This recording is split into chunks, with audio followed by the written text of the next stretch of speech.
Hi, இன்றைக்கி நம்ம என்ன வீடியோ பார்க்க போகிறோம்னா, இன்றைக்கி வந்து நெய் ஊற்றி இனிப்பு பணியாரம் செய்ய போகிறோம். வாங்க வீடியோக்குள்ளே போகலாம்.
இப்போ பணியாரம் செய்கிறதுக்கு பாவு காய்ச்சறதுக்கு அடுப்பு பற்ற வச்சாச்சு.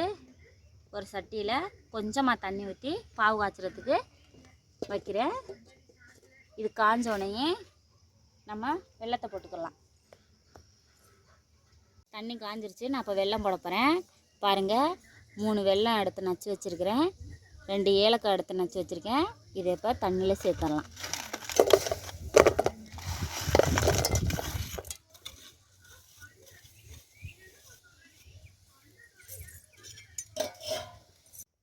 பாருங்கள், பாகு ரெடி ஆயிடுச்சு.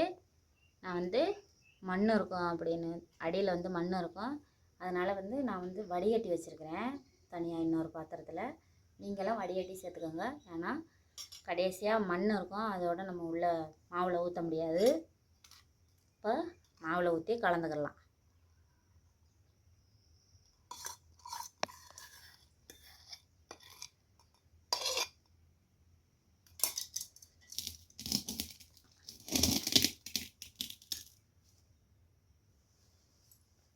நம்மளுக்கு கொஞ்சமாக கல் உப்பு சேர்த்துக்கலாம். உப்பு சேர்த்துக்கிட்டோம்னா கொஞ்சம் நல்லாயிருக்கும், அந்த இனிப்பு வந்து எடுக்கும். நான் வந்து மாவுக்கு எவ்வளவு அரிசி போட்டிருக்கேன்னா, சின்ன டம்ளரில் 1 டம்ளர் பச்சை அரிசி, 1/2 டம்ளர் புழுங்கரிசி போட்டு அரைச்சி வச்சுருக்கேன். நான் அரைச்சதெல்லாம் காட்டலை. இப்போ சொல்கிறேன் அளவு எவ்வளோதுன்னு. உளுந்து வந்து ஒரு 1/4 டம்ளரு, வெந்தயம் 1 ஸ்பூன் எடுத்து ஊற வச்சு மாவு அரைச்சி வச்சுருக்கேன். நான் அரைச்சதெல்லாம் காட்டலை, நீங்கள் அது மாதிரி எடுத்து அரைச்சி வச்சுக்கிட்டு இந்த மாதிரி செஞ்சுக்கோங்க. வாங்க இப்போ கொண்ட பணியாரம் செஞ்சிடலாம். நம்ம பணியாரம் ஊற்றுறதுக்கு இப்போ கல் அடுப்பில் வச்சாச்சு. கல் காஞ்சிருச்சு. நம்ம இப்போ நெய் ஊற்றிக்கலாம். நெய்யில் தான் நம்ம சுட போகிறோம், அதனால் கொஞ்சம் கொஞ்சம் நெய் ஊற்றிக்கலாம்.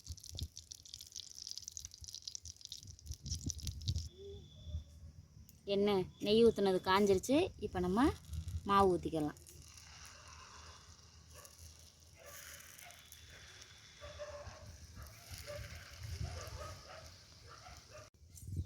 மாவு ஊற்றி வெந்துக்கிட்டு இருக்குது. பணியாரம் ரெடி ஆயிடுச்சு, நெய் பணியாரம். இதை வந்து எப்படி இருக்குன்னு சாப்பிட்டு பார்க்கலாம்.